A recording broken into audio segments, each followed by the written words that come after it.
Take a look at your parents. And this is point number one. Look at your parents and look at their humble beginnings in most cases. How they struggled. Some could not afford shoes. Some not even school fees. Look at your grandparents. What was their condition? Perhaps they lived in a house that was semi-standard. That which you might not even want to visit today. But they lived in it. They worked hard. Some of them in the farms. Some of them wherever else they worked. From the morning right up to the evening. They worked very hard. And they continued in one job for 50 years. Continued. They struggled. They left a mark.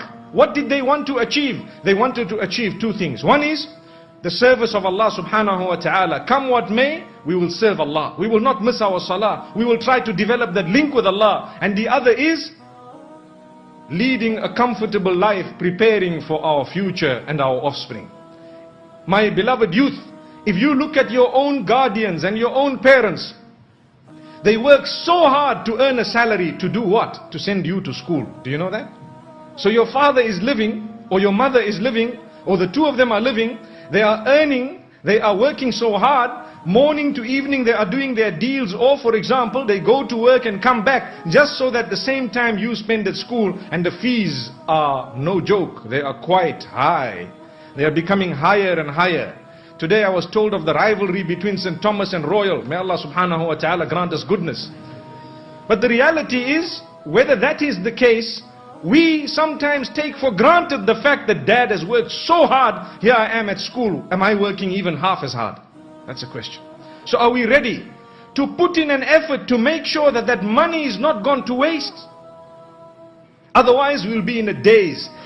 Dad comes and drop me off with his Mercedes Benz. When I walk out, I'm so happy because I'm the only one whose dad has the top posh vehicle. If that's the case, what do you think you're going to achieve in terms of result at the end of the year?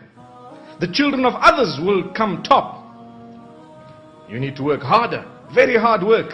Without hard work, we achieve nothing. We remain in a daze. Life looks like that which is supposed to just achieve everything beautiful and everything that dazzles and everything that glitters. Like they say, not all that glitters is gold. The reality is, you have people who lead a very happy life, where they've been working so hard, they don't have half the things that you have, my beloved youth. I have seen in the rural areas of Africa, where there are people who walk miles on end, going to school barefoot, and they work so hard, they come back, they achieve better results than those in the cities. It happens. And I have seen those who work in their fields and who plow even in this age, because without those who plow, how will the farm actually produce? You need someone to do that. Yet, if you were to look carefully at them, they also achieved good results at school. They achieved a lot. They worked very hard. But this is Allah subhanahu wa ta'ala. With us, a lot of us have it laid on the plate. Our parents have already laid it for us without us looking at what the parents have actually been through in order to get it for us. And this is why a generation passes, 2 generations pass, and sometimes the wealth is lost in some cases. The wealth is lost.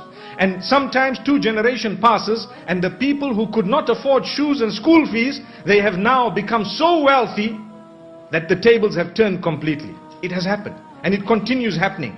But with us, whilst we are growing up, that adolescent age, remember one thing. Your parents are still your parents. They will remain your parents. When they admonish you, it is not because they hate you. It is because they love you. They love you so much, but perhaps they do not like the quality that you are beginning to develop.